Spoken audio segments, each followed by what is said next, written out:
Hi! Another day, another vlog. Ayan, tuwan-tuwa po ako sa DIY ng aking asawa.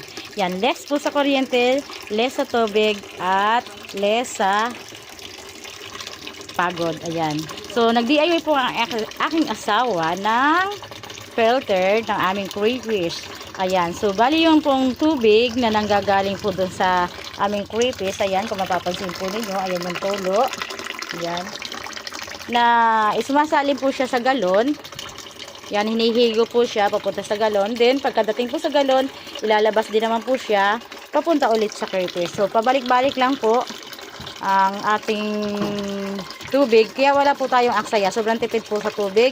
Sobrang tipid rin po sa kuryente dahil ito po ay naka-solar. Sinit up po ng aking asawa sa solar. Kung mapapansin po ninyo, ayan yung solar.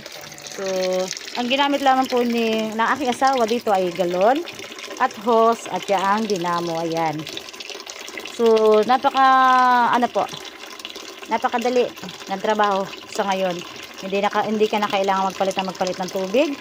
Hindi na, kumbaga, less po sa kuryente, sa mahal po ng kuryente ngayon dahil siya nga po ay solar.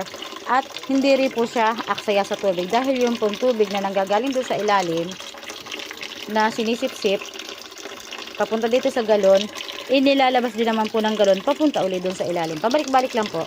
So, sobrang ginahawa po ng aming pag-aalaga ng crayfish ngayon. At yung po mga gusto magpa-DIY dyan ng magpa-set up ng filter, ayan. So, magsabi lang po kayo sa aking asawa.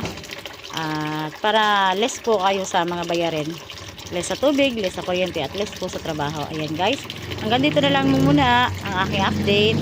At magandang hapon. God bless po sa lahat.